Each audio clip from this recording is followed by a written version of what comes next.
Hello, good evening guys. আজকে আমি আমার ছেলেকে নিয়ে ক্লাসে যাচ্ছিলাম, কারাটে ক্লাসে। তো ভাবলাম আমি আপনাদের জন্য একটা ছোট ব্লগ করি। যদি আপনাদের ভালো লাগে আমাকে উৎসাহ প্রদান করবেন, আরও এগিয়ে নিয়ে যাবেন, লাইক করবেন, শেয়ার করবেন। তো বর্তমানে আমাদের যা খাওয়া দাওয়া, যা আমরা আশেপাশে যা সবজি বা মাছ যেগুলো পাই সব কিছুতেই সার টার দেওয়া থাকে, কিছু হেলদি কিছু থাকে না, বা এক কথায় বলতে অর্গ্যানিক কিছুই নেই। তো আমাদের এইসব খাওয়া দাওয়ার পাশে আমাদের শরীরচর্চা খুবই প্রয়োজন।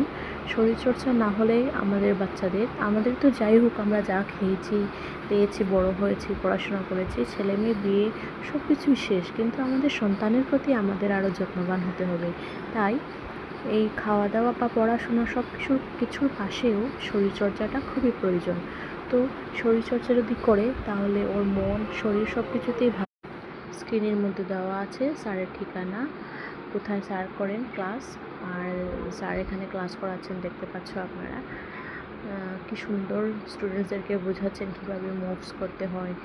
ওই ড্রেস পরা মেয়েরা অনেক আগে থেকে করছে, আর যে ইউনিফর্ম বা পিঙ্ক কালারের ড্রেসটা পরেছে ও নতুন, মানে যারা আউট ড্রেসে এসেছে ওরা নতুন, আর যারা ইউনিফর্ম পরে এসছে ওরা আগে থেকে।